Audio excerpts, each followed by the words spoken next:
Welcome to Whippoorwill Holler. I'm Miss Lori and this is Mr. Brown. We live in the hills of Arkansas. We love the Lord. Keepers of the old way, but accept some of the new. We love to cook and we love to eat. We love to garden. It's in our blood. It's how we stay sustainable and fill our pantry.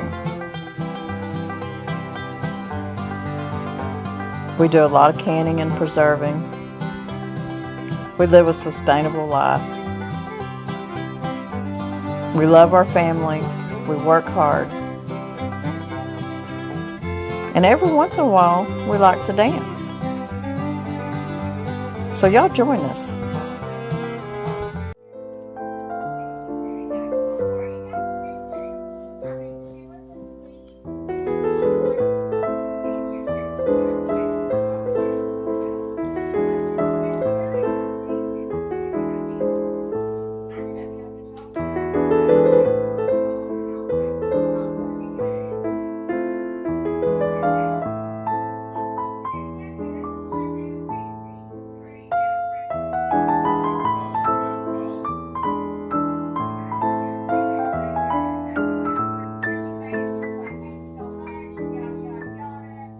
Messages.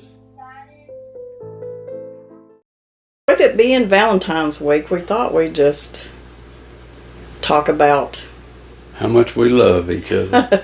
how we met and all that. And I know a lot of y'all probably done heard this story, but a lot of y'all haven't. You haven't really heard how this story begins, really.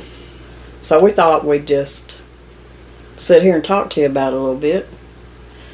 Because it seems like it's been 100 years ago, don't it? Ooh, I don't know about 100, but It just seems like so many years have went by.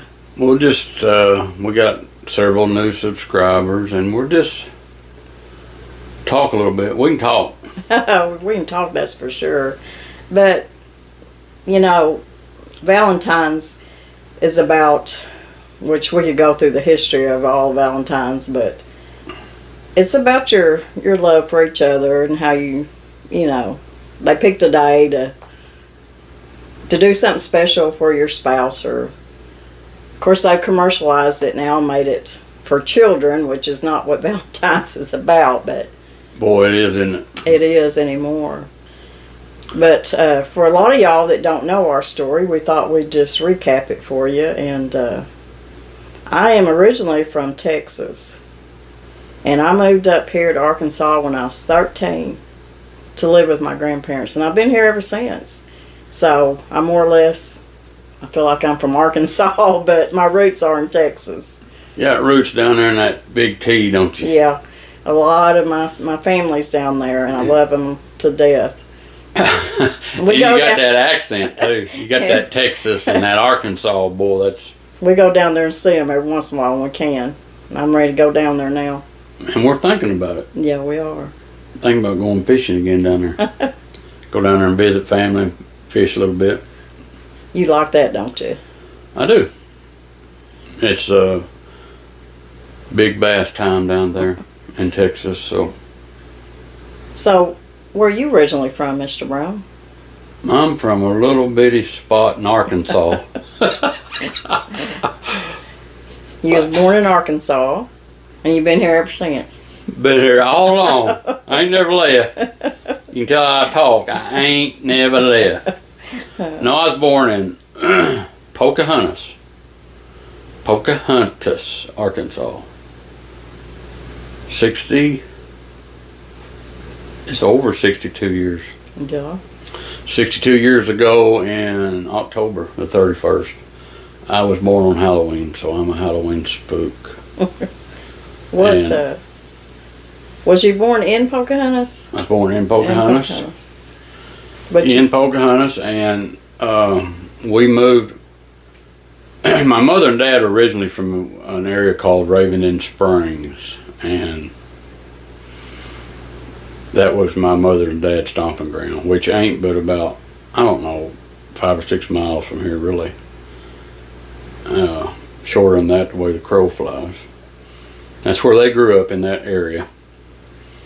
And at the time, they were living in Pocahontas when I was born, if I remember correctly. And just shortly after I was born, or it is possible that I was born, they had bought a place 10 miles out of Pocahontas, right in the middle, 10 miles to Pocahontas and 10 miles to Raven Springs, about 2 miles off the 11 Point River Valley. And I lived there till I was almost 19, huh? I was when we got married. Mm-hmm. Well, and I grew up there on a big road called Highway 90. 10 miles either way to town, and grew up romping that country big time, all over hunting and fishing. And very rural. It's very rural out that way. Of course, there's more people living out that way now. Not a whole lot, but we had on the main highway, the bridge that was right by our house, just down at the end of our driveway, a little bit to the left, there was a creek, and that creek was, a lot of it was spring fed off the farm that my dad and mother owned, and my mother still lives there. And anyway, I grew up on that creek, and that creek fed all the way down into 11 Point River, and I lived on that creek. You lived on that river too.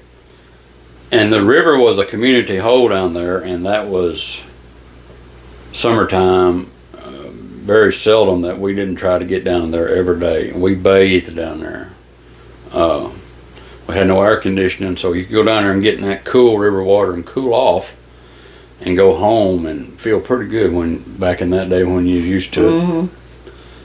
Or you could get in the creek, and we played in the creek. I'd spend all day down there when I could, fishing with, sometimes all I had was a cane pole, but I'd fish, catch little old perch. I would catch crawdads. I loved to catch crawdads. Crawdad have a, you could use a little piece of bacon or something, a little piece of meat. And if you pick them up out of the water real slow, they'll hang on. They'll hang on until you get them out of the water, most of the time. Not all the time, but most of the time. But I used to take them crawdads and peel their tails out and build me a campfire and fry the tails up. Well, I know one thing. You wasn't hurting for food. You just done that because you wanted to. Well, that was just survival skill. I know. But your mom always had something good. So I've been cooking since I was young. I hear you. I've been cooking. My mother was a great cook and still can cook. Yes, she was. She's 90-year-old plus, and bless her heart. She taught me a lot. I know that much. She's like this woman here. She could throw a meal together in a few minutes, and always took care of us. Dad was spent a lot of years working on the Mississippi River on towboats when I was growing up. So as my older brother and sisters left home, then I was the boss. I had to take care of everything.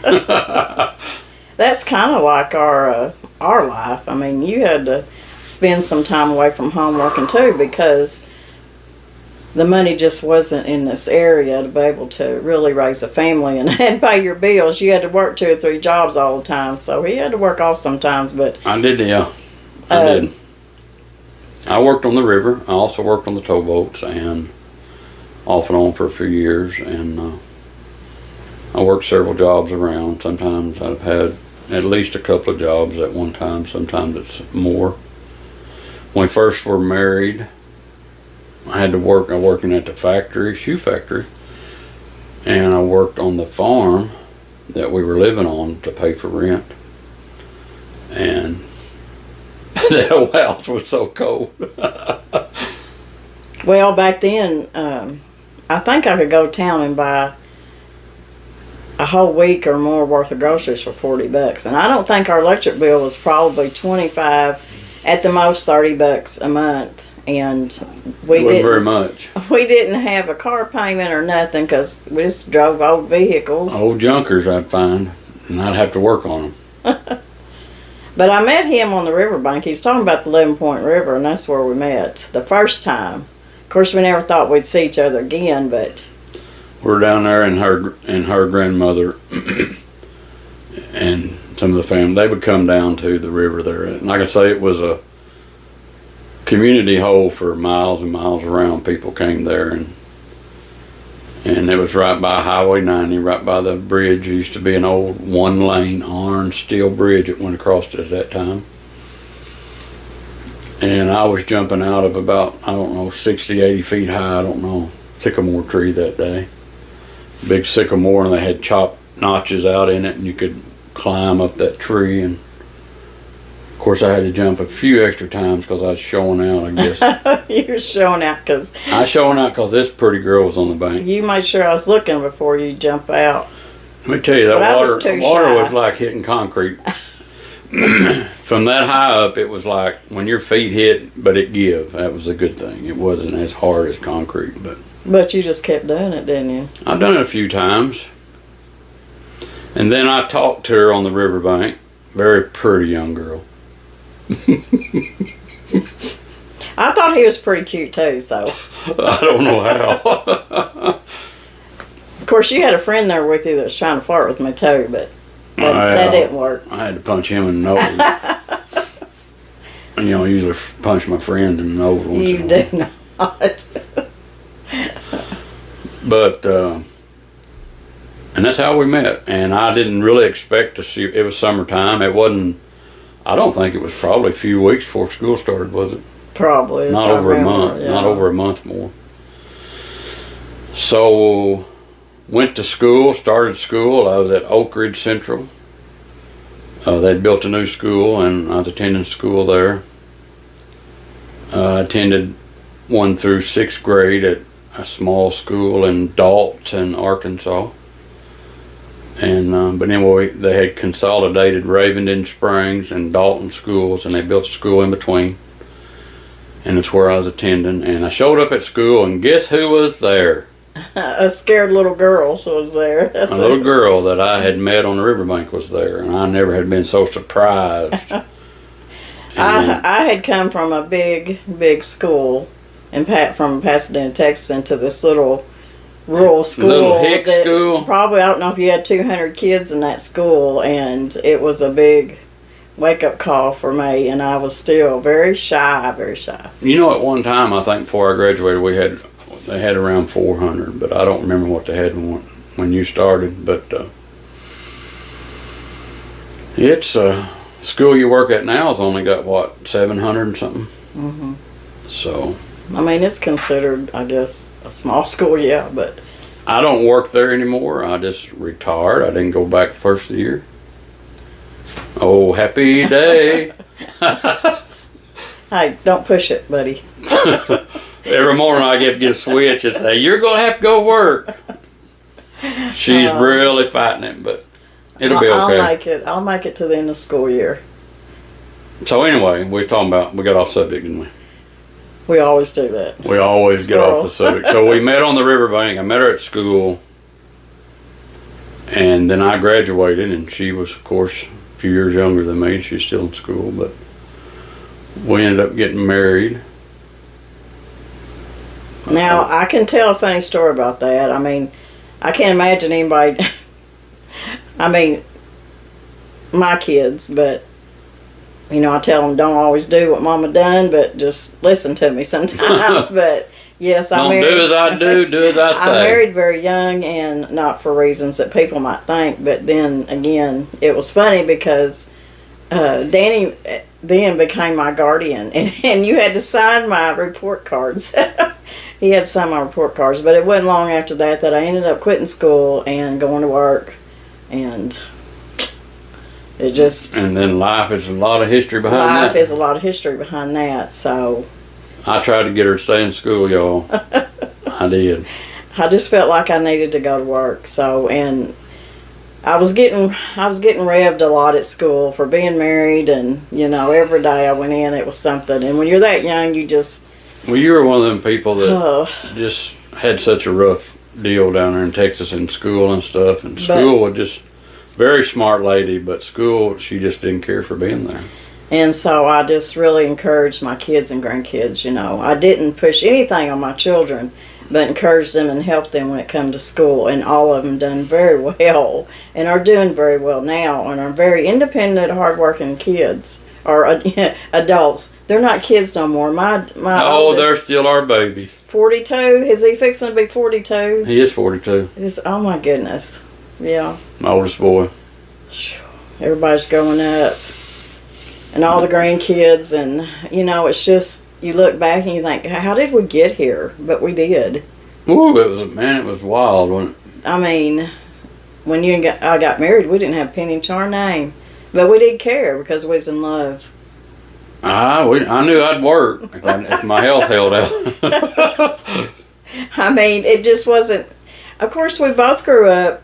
I mean, we both were being raised on a homestead. People that worked hard and fended for themselves. So the homesteading part comes very natural to us. We've been there for lots and lots of years, and haven't really quit. Haven't quit, but we're doing less now. That's for sure. But that's because of our age, huh? But we will eventually, I figure.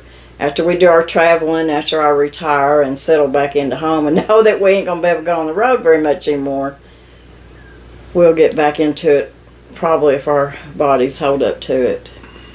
But I'm sure we'll do something. If we have to get out there and crawl around, we'll do something. But we always had every kind of animal you can think of.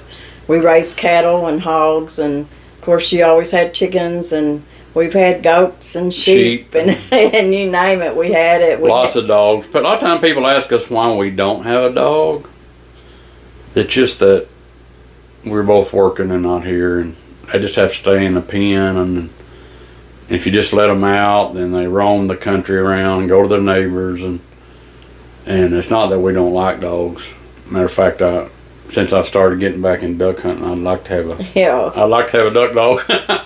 So, when things settle down and we're here to really take care of stuff like they need to be, we don't do anything halfway, do we? No, not we either do it right or we don't do it at all. And so I'm bad about that, yeah, and but yeah, our children grew up. We ended up on my grandparents' farm. We lived in several different rent houses. And in fact, one of the rent houses, Danny worked on that. It was a cattle operation, a big one. And he worked on that one, taking care of all the cattle. And that was a full-time job, wasn't it? Yeah, we had about 400 head. 400 head of cattle. And we lived in the house that was on that cattle ranch. And my youngest boy, he lived in that home with us. And then my oldest girl was born while we lived on that cattle ranch. And from there, we went to rented a house. And then I think, where did you go to work? I probably went to work on that when I went to work on towboats. And moved in one of my grandmother's rent houses. Well, that was first place, yeah. Second place. That was after we left the farm. But then we went to my grandparents' place. They gave us a little bit of land to put a place. And we stayed there a little over 20 years, didn't we? Oh, yeah, at least 20, 25 years. That's where the kids were raised. And they'll tell you to this day that it was a wonderful place to live. I mean, it was. And they could just go and roam them fields and go down to the big old creek, and it was just a good place for kids to be. And they had horses, and we had a mule, a donkey, or yeah, we had a donkey before and a mule. And I raised some. So the kids were raised with taking care of cattle and horses and everything you can think of. They grew up with chores and responsibilities. And so they grew into responsible people, that's for sure. But, there's always hard times in marriages. Always. And a lot of it has to do with money, and it shouldn't, but it does. because sometimes you just fall on hard times and you just get so depressed and stuff. But sometimes you can just, I think some people maybe outgrow each other. I've heard that before. But, or just discouragement in life, and you just kind of take it out on each other. But, you know, life is not easy. Marriage is work. I don't care. You can love each other to the bitter end, but something, you know, there's always going to be something. So, you know, when you think there's just a perfect marriage, I don't think I've never seen it in my life. I've seen people, you know, that, you know, had a good marriage, but you know, they all had their little quirks. So nothing. You got to work through the quirks. You got to work through it, and you got to persevere, and you just got to. You got to be strong. I tell everybody all the time, you know, everybody thinks I'm super nice, and I am. But I'm still a man, I promise. And men are stubborn sometimes. Oh, wow. Did y'all hear that? Wow. Well, he'll admit it, but I can say that women are pretty stubborn too. Oh, yeah. But I think the biggest thing is God comes first. If you don't have God in your life and He's not first in your life, nothing else behind it's going to work out. The good Lord tells us how to treat each other and take care of each other. We are to love each other like we love Him and be by His example. The Bible tells us everything that we should do and how we should love our spouses. So, how the household should be run. And if you follow that, then you're still going to have problems occasionally. But, well, yeah, I mean, but you're still going. You can make it through. Sometimes we get to thinking that life's about us, don't we? Yeah. Yeah, people do. And it's not about us. No. It's about us, how we feel. Are we feeling good today? You know, or things are Did going someone wrong. make me mad? Somebody made me mad, or you just, and that's hard. I mean, because He made us having emotions and Yes. feelings. Yes. And that's just stuff you have Our to. own free will, right? Well, you have to work through so hard. We have our own free will. We choose our past, and sometimes them past can be pretty rough. And but we made that decision. See, we don't have so many people today that don't want to accept the responsibility for their actions. So. And it even, you know, some people do, and it's a struggle, and you work and work and work. You work at it, and I think anymore, if you're able to hold a marriage together, then you've done something really, because, well, this world is bad. Some of it's bad, but most of it's good. So, if you let worldly things Run your life, you're in trouble. You're in trouble. Because I can tell you. And I've got set up. I feel like I'm about 3 foot shorter than you. Okay. What I have found as I become older is you're older. You're still older than me, but as I have become older, it's the simplest things in life that make me happy. It's not keeping up with the Joneses or. Oh, we never did that though. No, we never could. We couldn't keep up with the Joneses. Or the Browns, or but I don't know. You just have to put God first, and that doesn't mean life's going to be easy. No, He never told you it was. He never promised you an easy. That everything was going to always be hunky dory. Have you heard that word before, hunky dory? Yeah, all my life. But I don't know. How did we make it this far? We've had our hard times just like everybody else. But it's just perseverance and not giving up, and I don't know. And realizing that every day's not going to be perfect. No. Every day's just not going to be what you just think is a storybook. I mean, and you got to know how to handle each day, and to... You can learn as you go, but you just got to go and do it and learn as you go. Don't let every little thing make you mad, upset you. Just go on with life. Because if you do that, you're going to be an angry person. If you let other people dictate what you should be doing in life, You know, if someone's encouraging you to follow God, then that's good. But other than that, if you try to tippy-toe around people that don't agree with you, or you know, you live your life for God, and it won't be easy, but you go on. Don't worry about other people. You can't. You can't. You can't do that. But the one thing you can do is you have to support each other. That's for sure.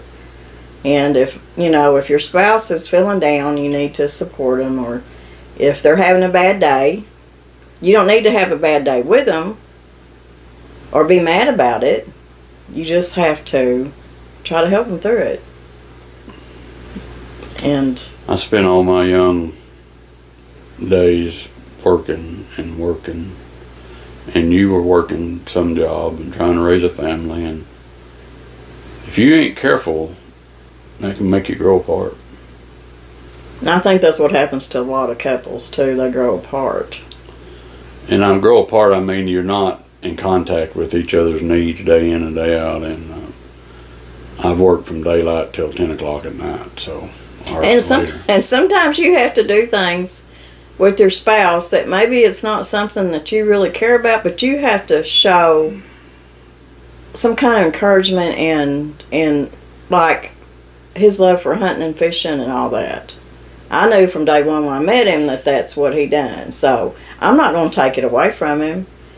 He knows how. You better not. So I do and I go fishing with him. I don't go hunting with him, but I do go fishing with him, and that's the part that I do love. But you have to support that, because if you don't support that stuff, then they get discouraged, you get discouraged, and the fight's on. But sometimes you can't put all that before your family, so the man or whoever loves this has to back up once in a while. Back up, take a deep breath, remember what's important. But you do stuff. You go and do stuff with me that I know you don't really care for, but you do it and support me through it because you know how much I like it. Well, yeah. I know you like to go to flea markets, but not as much as I do. Not as much as you do. I usually try to go to the oldest stuff I can find. Oh, gosh. But I don't mind it. Okay, I do enjoy finding things occasionally, and that's not all bad. And, you know, you're going to disagree on stuff. But surely not. But you have to figure out how to disagree and not be in a big argument about it. Because it don't work out. It don't matter how big a fight you get into. It ain't going to fix it. It ain't going to fix it. It's not going to fix it. So you have to be adults. You have to sit down and discuss it. So we hope there's some young people listening to it. And I'm sure that most of our audience is going, yes, we've been there, done that. Been there and done that. But, so here we are now through, we got married at 43. We've been together 45 almost, ain't it? Good 45 years. We got married October the 24th, 1980. 1980. And our first son was born in 82. Yeah. And then we had our oldest daughter. She was born in 86. Then our youngest daughter, Allie, was born in 89. And then Tyler was born in 91. Don't look at me. 91. I do good to remember their birthdays. And we're very, very happy for all of them. But you just look back and you still wonder, how did we get to where we are now after all them years? How do you say that? Perseverance. Perseverance, there you go. We're preserved too, though. We're getting preserved, aren't we? Uh, But it's not a bowl full of cherries every day. When you get married so young and you think that, you know, the love's there and everything's just going to be, you know, this picture perfect story. and then life kicks in. Life kicks in, and things really hit you. But struggling, and I can't. I'm glad that our kids started getting established before it is like it is today's time. How expensive everything is as far as trying to get a vehicle or trying to get a land or a house, and that's a very challenging thing. I mean, that's very, very expensive. These days, I don't know how they do it. I really don't. I don't either. And used to banks that you grew up with that your mom and dad used, and you established credit, and you would get a little money. And when we first started, they trusted me and the family, and we wouldn't have to have as much money down on things, and we could get started. But nowadays, it's just like kind of like a broken record to me. You just 20% down on a house now. That takes that's $20,000 on every $100,000. So you got to have, if you buy a $200,000 place, and nowadays that's cheap, and that's crazy to me. Well, that's $40,000 you got to have, or your house has to have equity above that. It's tough to just go on and borrow money now. Well, there's so many people out there, even the young ones, that think they have to have this cookie cutter life, like, their friends or whatever. They got to have this $300,000 home and $60,000 vehicle, and all they're doing is getting themselves in debt. When back when we were young, and maybe it was just in our area where we lived, but we just didn't. We didn't even. It wasn't even in our mind, I don't think. If you couldn't get it, you just couldn't get it. No, when you lived in what you could afford and what you could drive, and just it wasn't in our mind concept, because we both grew up not having a lot back of in money. them days, I was buying $300 to $600 vehicles. Yeah. And you couldn't even think about finding one that would run nowadays for that kind of money. It'd be $3,000 or $4,000. But and I'll tell you another thing. We didn't buy.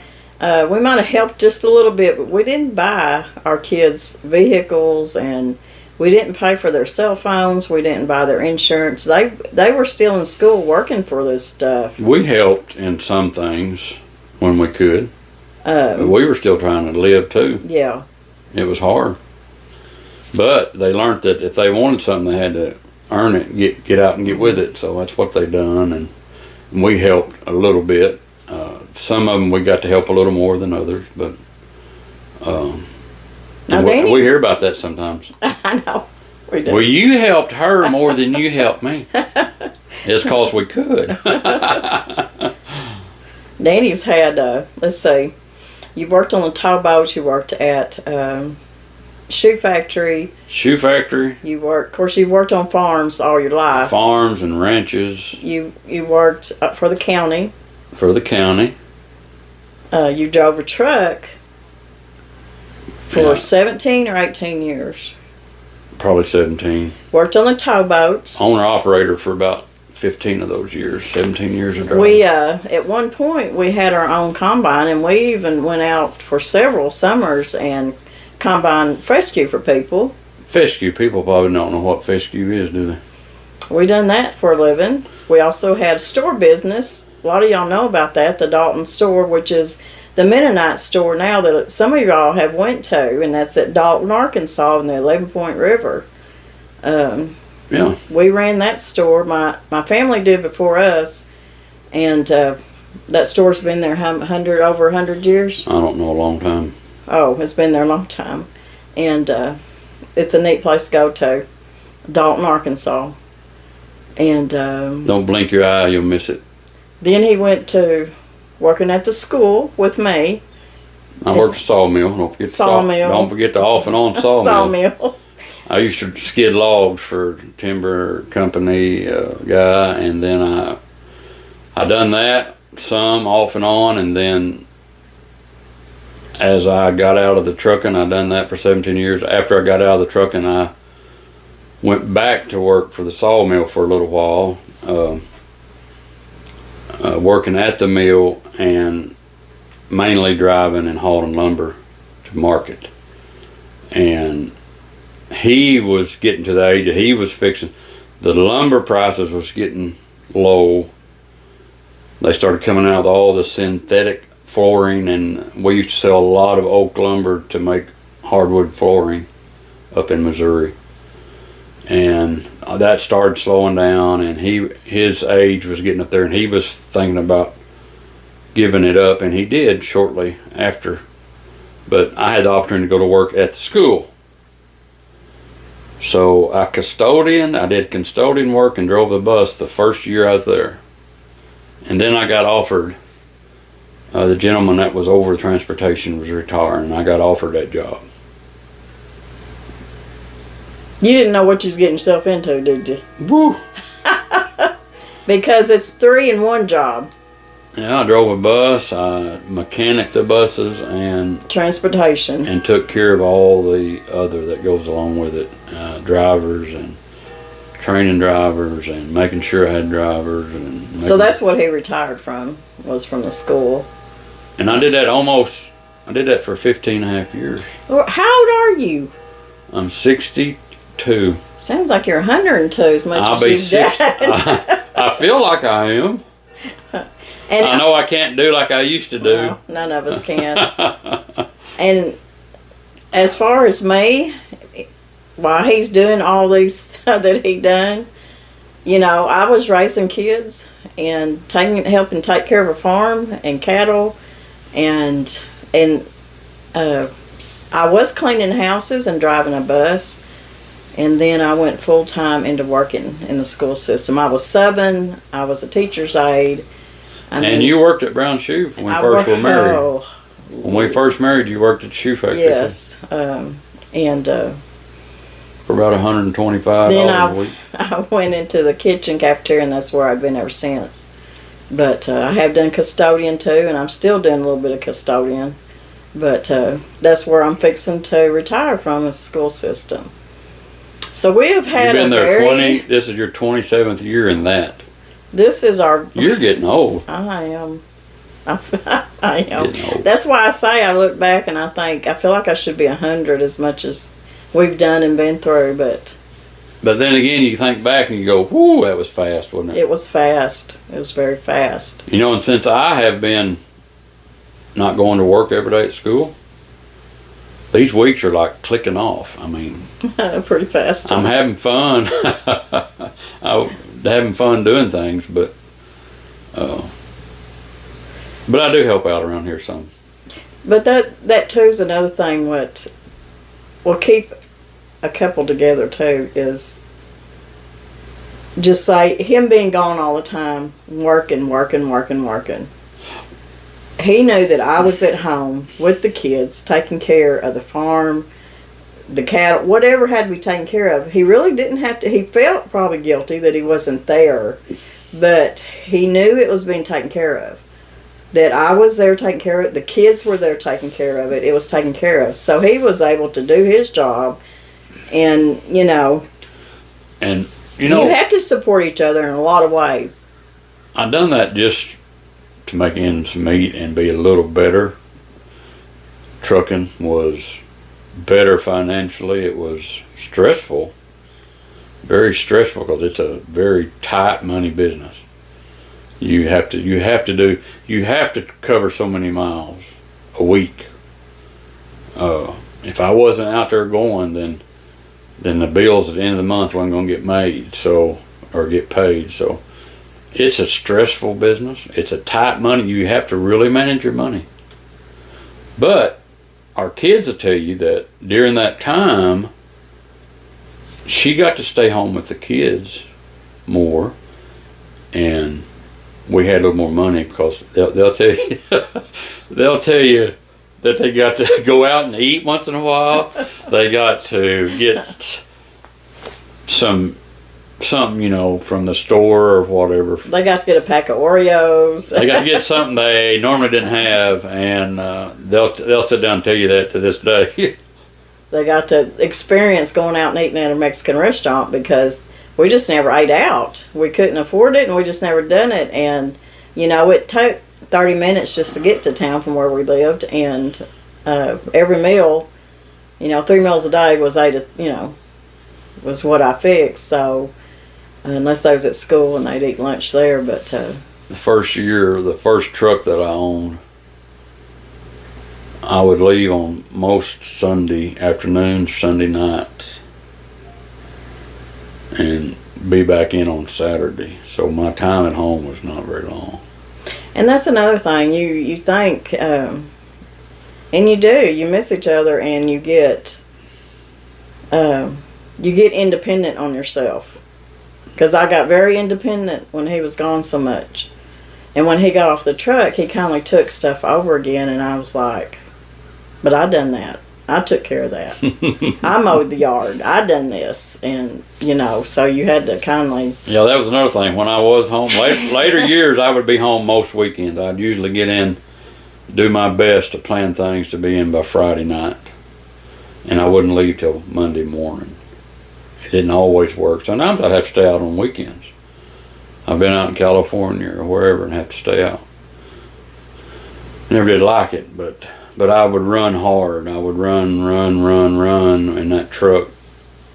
Most nights 4 hours sleep, and I know that's not legal. That's what you had to do. Mm-hmm. What I done, and 6 hours was a long nap. So it's tough. I miss driving a big truck occasionally. I miss getting in it and shifting it. I'm not buying you a big truck. Listening to the sound of that diesel as you're gassing and shifting. But the other part of it, I never cared for. It's so stressful, and so much going on and so much traffic, and it's unreal. Your phone's ringing. Yeah, they have to wait. Oh. Somebody wanting something. I don't know. I guess what I'm trying to say is life's not easy. Marriage is not hunky dory all the time, but it's pretty hunky dory. well, what I'm saying is it is now. It's better. Don't make people think that I'm a mean old man. No, that's not what I'm saying. I don't want people to get the impression that everything's just going to be perfect every day. It's not. It's not. But you have to learn. You have to learn to. And I think most of our audience has been through this. Yeah. But if you haven't been, pay attention. Pay attention. So we've been together all these years, and I tell her nowadays, I say, you're going to have to, you can't drive me off, you can't beat me off with a big stick. You ain't going to run me off. We just going to grow old the rest of our years together, and hopefully spend time with y'all more. Continue to be able to do that, we hope. We do. Danny and I do have a lot in common that we like to do, and that I think that helps a lot. A lot of things in life that you do love and that you do. And you've never got to travel much. No. And we're going to do that for a little while, if the good Lord willing. We plan on it. I'll be able to spend more time with the grandkids, and I won't I won't have to say no. I can't do that. I got to work. That's one thing I just don't even want to say anymore. And it's time, and it's time for me and you. We started out together as me and you, as a couple. Mm-hmm. And we're going to end our life as a couple. As a couple, me and you. That's me and you.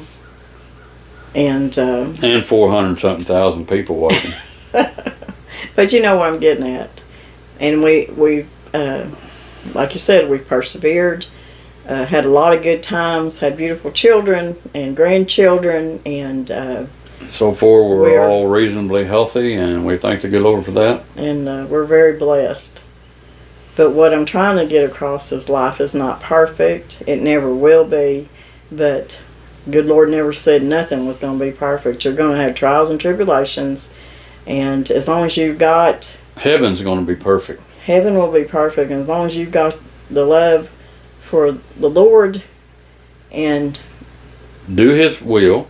Your spouse, your family, whether bad, hard times come or not, you're going to persevere through it.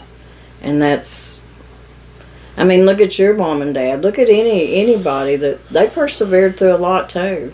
So we're only here but a while, like only a vapor. A while, like a vapor. And it's a short time, really.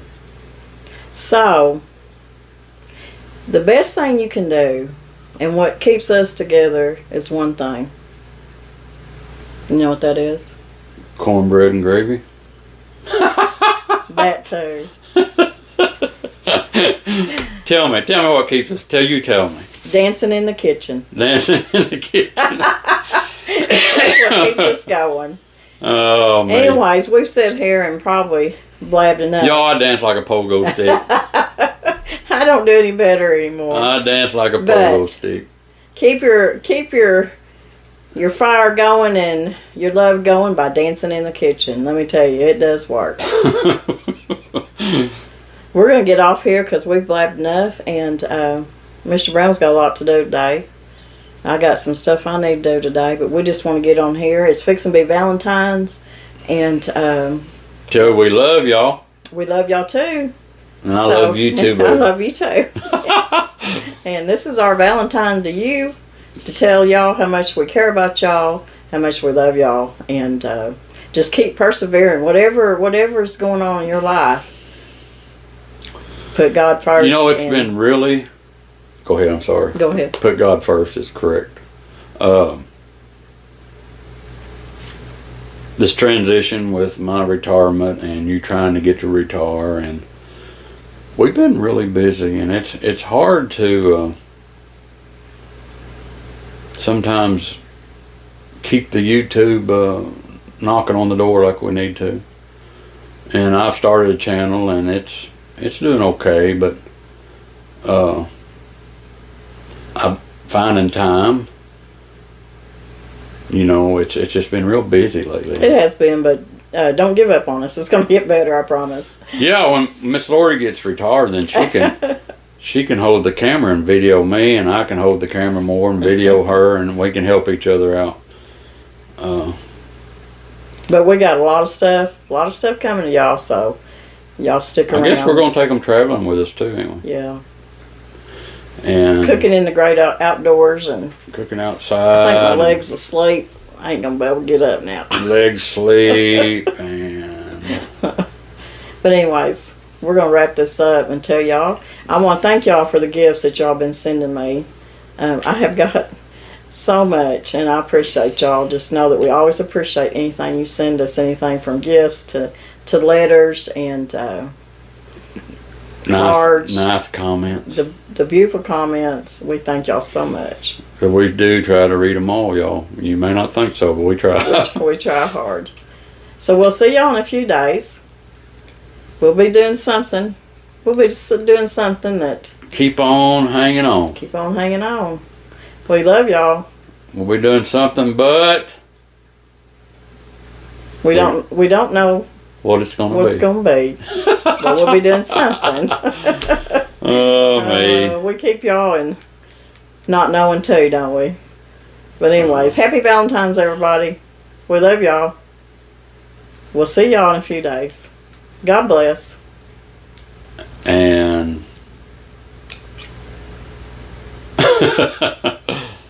happy Valentine's Day, I guess. Yep. Smile. We need a picture. Smile. Oh, now push me up. Oh. You're sitting on your leg. Oh.